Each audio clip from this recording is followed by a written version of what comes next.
Magandang araw mga kaibigan. Ngayon, ating tunghayan ang pang-anim na kabanata ng ating kwentong pinamagatang Reunited. Pero bago natin sisimulan ng ating kwento, paki-like po muna, subscribe, at paki-click na rin po ng bell. What do you want? Coffee? Tea? Or juice? Tanong niya. Juice na lang pwede. Umalis lang to saglit para kumuha ng juice. Napakalinis pala ng taong to kahit walang katulong. I can't imagine how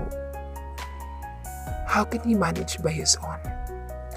Bigla kong naalala yung panahon na una akong nakatuntong sa bahay nila sa Taguig. Napakaganda ng mga decorations lalo na sa kanyang kwarto. Yung mga gamit ay organisado. Lahat mapalibro man o mapadamit. Psst! Wow! Ang laki naman ng kwarto mo, mahal. Ulalas ko. Talaga? Dahan-dahan itong lumapit at biglang hinawakan ang mukha ko. Wala nang mas maganda pa dito, mahal ko. Magkasama na tayo sa isang bahay. And he smiled. I want to build our own house, Sandy Andrea. I can be a great businessman and you will be a great writer someday. I hope so. Sana magdilang anghel ka sa mga sinabi muli. We can, dahil alam kong kaya mo at magiging magaling ka na writer in the future. At kung mangyari yun, I am the first one who read your articles. He hugged me at my back. At talagang napakasarap ng pakiramdam. It feels I was safe dahil kapag ginagawa niya yun, pinaharap na ako at mabilis na hinalikan. The last time we kissed, ay hindi pa ako marunong. Just go with the flow, mahal. At muli na naman akong hinalikan ito. Sa tagal namin nagkahalikan ay parang naging hustler na ako. Nagsisimula na rin niyang ikapang ang halik niya pababa sa liig ko. Natigilan kami nang dumating ang mami niya. Kita ko sa mukha ng mami niya na parang iba ang ekspresyon. It feels like two faces. Dahil nakangiti ito but his eyes glaring at me. Unang lumabas si Lay at sabay sila ng mami niya papunta sa kusina. It feels strange dahil parang ang tagal naman nilang lumabas. Nang mapansin ko yun ay sumunod na ako baka makatulog ako. Pero 5 steps away para makarating ako sa kusina ay dinig ko ang naging pagtatalo nila ng mami niya. Son, hindi siya bagay sa iyo. Hindi siya bagay sa pamilya natin. Sigaw ng mami niya. May kung anong kirot akong nararamdaman ng mga oras na yun. I want to step backward, but my feet doesn't move. I love Andrea, and no one can stop me to love her. Lendros, si Elise ang bagay sa'yo. Hindi ang babaeng yan. Hindi mo maalam saang basura siya nanggaling. Stop it, Mom, Lendros said. Agad na tumingin ang mami niya sa akin nang makita niya akong nakatayo doon sa sulok ng pintuan. Nagkunwari na lang ako na hindi ko narinig. Ay, sorry po. May maitutulong po ba ako dito? Pilit na palumanay kong sagot. Gusto kong lamunin na lang ako ng lupa dahil sa realidad na hindi kami bagay ni Lay noon. I was poor and he was rich. Sa madaling salita, we're not compatible in life. Diyos mo, muli akong bumalik sa realidad ng kasalukuyan. Ano pang iniisip mo, Miss Almazan? Ha? Wala. So, we can start, Mr. Guevara, para tapusin yung interview. Not now, Andrea. I'm sick. Tanggi nito. Hindi pwede. Deadline ko na bukas. Akmasanan niyang siyang tatalikod nang hawakan ko ang braso niya at talagang hindi siya nagsisinungaling dahil mainit nga siya. Agad kong hinawakan ang liig niya para malaman kung gaano kainit. Laking gulat ko na parang napapaso ako. Daling kita sa ospital. No need. I have to rest. Agad ko siyang iniskurtan papunta sa kwarto at tinulungan siyang magpalit ng damit. Agad ko siyang iniskurtan papunta sa kwarto at tinulungan siyang magpalit ng damit. Pawis na pawis ito at nangihina rin. Bakit kasi ayaw mo magpatingin sa doktor nang sa ganun ay mabigyan ka nila ng gamot? Ayoko sa ospital, he said. And why? I hate the hospitals. Nakakasawa na magpunta doon. Mahinang sabi nito. Bakit ba kung magsalita kay parang nanggaling ka na doon? Hindi na ito nagsalita pa, bagkus ay kinumutan ko na lang ito ng titrembling na siya. Can you hug me? Hinain niya. Bagya akong nag-aalinlangan dahil sa pakiusap niya. Hindi naman yata tama na ang yakapin ko siya lalo na't ex ko pa. Please. His eyes tell his wala akong magawa kung gawin iyon. I slowly hug him na para akong isang ina na naawa. Nagsimula na ring mawala ang panginginig niya matapos ko gawin iyon. Kahit mainit ang kanyang balat ay hindi ko alintana iyon. Parang namiss ko ang mga panahong kayakap ko pa siya noon. Ang mga alaala namin ni Lendros ay matagal nang nilipas ng panahon. Kahit isa na akong successful woman and having a successful career, ay may part pa rin sa akin na may kulang at siya yun. Ganun pa man ay hindi dapat ako maging marupok at basta-basta na magpapatawad simula nang iwan niya ako. Malaki ang naiwang sugat sa puso ko dahil sa masakit na nakaraan. I love you, Andrea. Bulong nito. Tulog ito at alam kong nananaginip lang siya. Hindi ko pa rin magawang iwanan siya lalo na sa sitwasyon niya ngayon. May sakit ito at ang sama ko naman kung papabayaan ko siya. Hindi ko rin namalayan ang pagbaba ng aking mga talukap. Hudyat ito na kailangan ko ng matulog. Naramdaman ko na lang ang isang palad na unti-unting lumalakad sa dibdib ko. Nang magmulat ako, ay agad niya akong niyapos at dahan-dahang hinilikan ito. Ito na ba yun? Lalo naging mapusok ang halik niya pababa sa aking liig. My mind want to stop him but my body was not. Halatang magaling na rin ito dahil wala na akong maramdamang init sa kanya. Nakadress ako kaya madali niya lang itong nahawi at kahit anong pilit kong kontrolin ang sarili ko ngunit hindi ko kayang manlaban. Nang magtagumpay siya sa nais niyang ay agad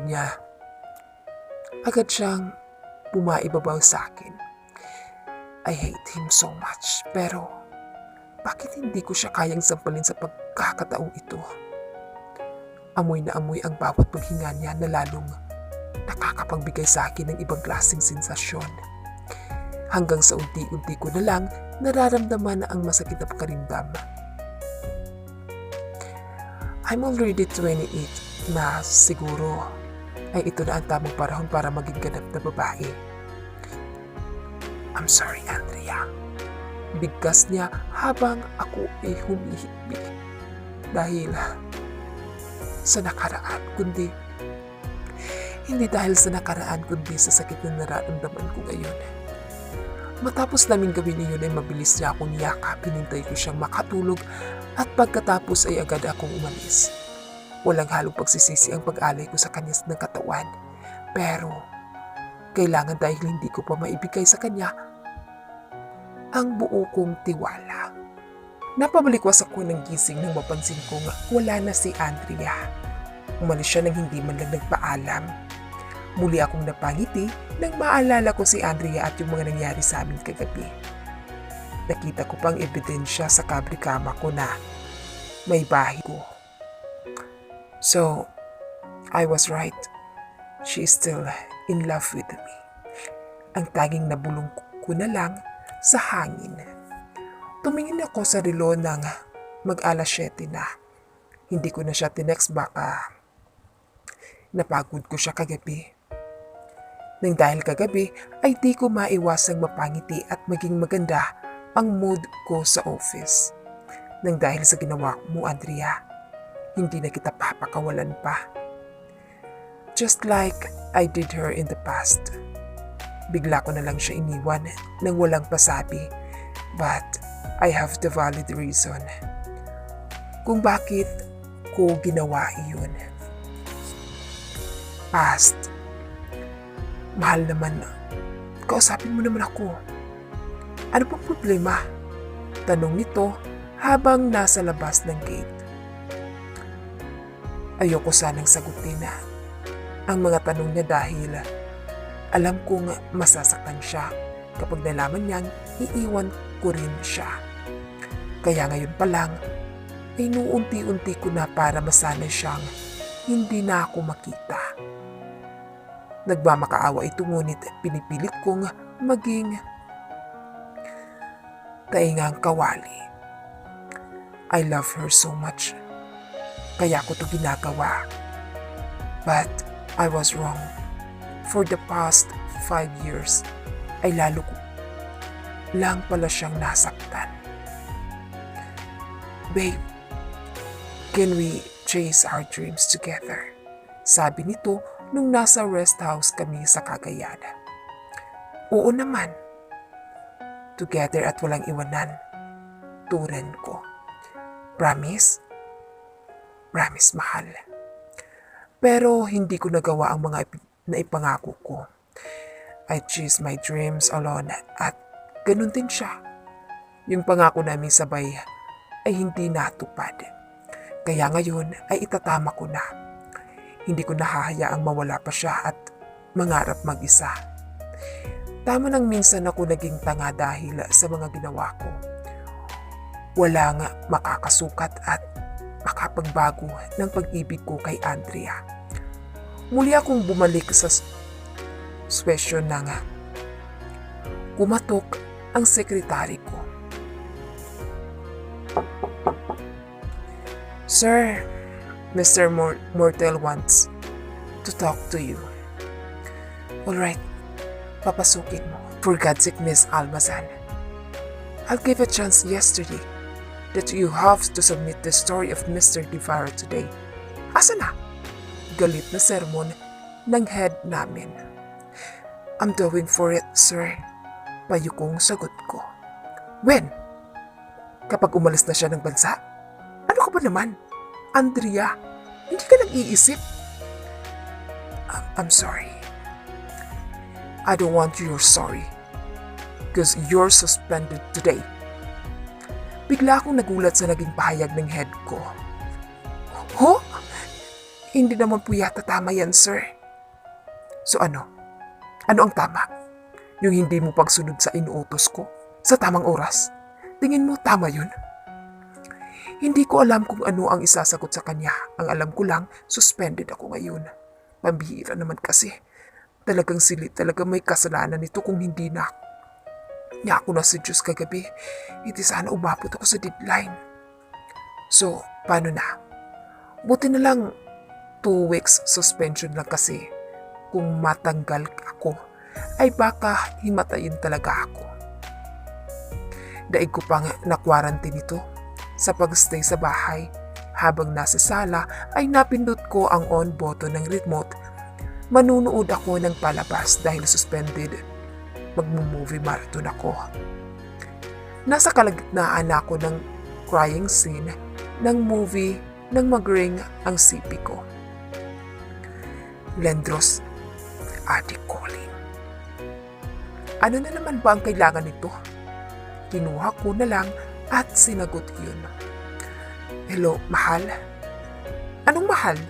Huwag mo akong mamamahal-mahal dyan at mainit ang ulo ko. Is there anything wrong? Sa tingin mo? Sabi ko. Maybe, yes. At agad tumawa sa kabilang linya.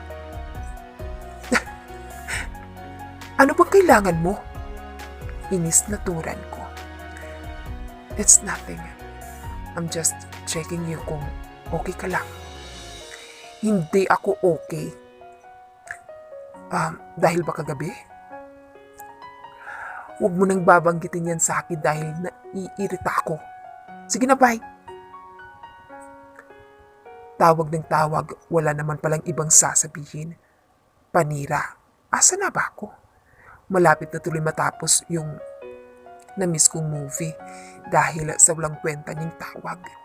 Maya-maya pa ay nag-ring din ang telepono ko nang kunin ko iyon ay agad kong nabusisan ang nasa kabilang linya. It's been 6 years since when we last met, Andrea. Dylan, ikaw ba to? Tingin mo. Ikaw nga? Uy, kumusta ka na? Okay naman ako, Andrea. I want to see you tomorrow. Sana kung hindi ka busy. Oo naman. Hindi ako busy. Just tell me the time para makapaghanda ako. Matapos naming mag-usap ay masaya akong binalik ang telepono. Dylan was my childhood best friend. Close talaga kami kaya yan din dati pinagsisilosan ni Lay. I'm so excited dahil nakauwi na pala siya galing ng Canada. Kasalukuyan kaming may meeting sa mga shareholders sa office. Matapos ay nagkayayaan kami ni Ralph na mag-bar. Matagal na rin naman akong hindi nakakapunta doon. I just parked my car before I enter on that bar. Pagpasok pa lang ay tanaw ko na sila Ralph na kumakaway sa akin. Pero bago pa man ako makalapit sa kanila ay umagaw sa pansin ang isang babae, partikular sa bandang gitna. Andrea? Teka, sino naman kasama niya dito? Maya-maya pa ay dumating na ang lalaking kasama niya ngunit mas pinalaki ko ng mata yun dahil walang iba kundi si Dylan. Nag-init ka agad ako at nagngingit sa galit nang lapitan ko sila. Can I join? Lay, is that you? How are you? Gulat man ay nagtanong pa rin ito. I'm fine, Dylan. Bakit pala magkasama kayo ng girlfriend ko? Piluso pong tanong ko. Agad na ikinalaki ng mata ni Andrea ang mga sinabi ko. Ano bang sinasabi mo? Hindi ito nakaimik nang hapitin ko ang hips ni Andrea. Halos manlaki din ang mata ni Dylan, kakatitig sa akin. Dylan, ang pinakaayaw ko pa naman ay ang may umaaligid sa syota ko. Well, good for you. By the way, Andrea, maybe I have to go. Sabi ni Dylan. Ha? Sige. Sabay na tayong umuwi. Ngunit, hinigpitan ko pa ang pagkakayakap para lalo siyang hindi makaalis sa akin.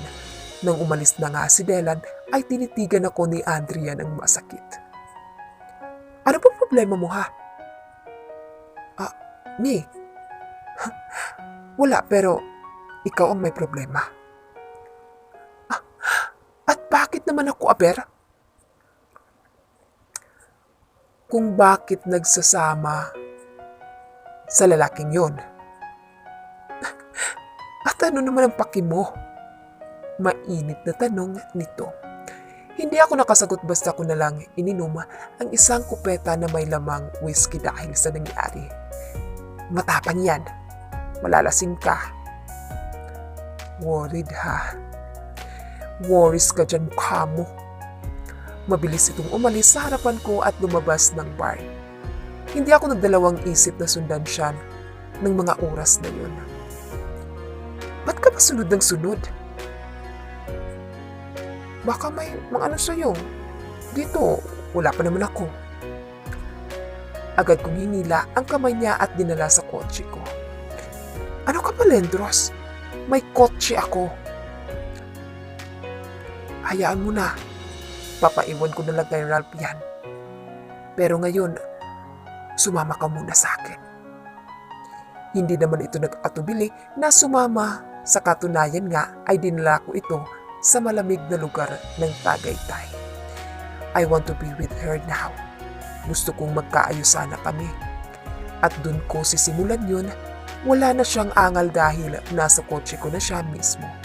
Pagdating namin dun, ay manghang-mangha siya sa mga view doon. Ang ganda! Mabilis ko siyang dinala sa isa sa pinakasikat na beach doon. Kahit panay ang pagtatalay nito ay okay lang basta kasama ko siya ngayon. Palalambutin ko ang pusong bato niya na siyang ako ang may gawa. Nang sa ganun ay bumalik kami sa dati.